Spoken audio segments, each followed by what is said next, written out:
মাঝে উপস্থিত আছেন গণপ্রজাতন্ত্রী বাংলাদেশ সরকারের স্বরাষ্ট্র মন্ত্রণালয়ের মাননীয় মন্ত্রী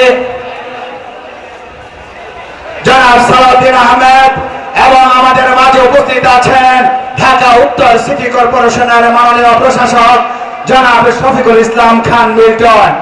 আমরা অভিনন্দন জানাচ্ছি আজকে আমাদের 30 মে 2026 মহান স্বাধীনতার ঘোষক, বহুদলীয় গণতন্ত্রের প্রবর্তক, বাংলাদেশের প্রথম রাষ্ট্রপতি শহীদ জিয়াউর রহমানের বীরোত্তমের 45তম শাহাদত বার্ষিকী অনুষ্ঠানে দুস্থদের মাঝে বস্ত্র বিতরণ করছেন গণপ্রজাতন্ত্রী বাংলাদেশ সরকারের মাননীয় প্রধানমন্ত্রী জনাব তারেক রহমান। সবাইকে দেওয়া হবে।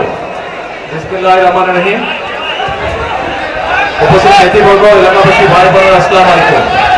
আজকে 30 মে শহীদ রাষ্ট্রপতি জিয়াউর রহমানের 45তম শাহাদত বার্ষিকী। এই উপলক্ষে আমরা দলের পক্ষ থেকে আয়োজন করেছি দুস্থ মানুষকে কাপড় এবং খাদ্য সামগ্রী সরবরাহ করার জন্য।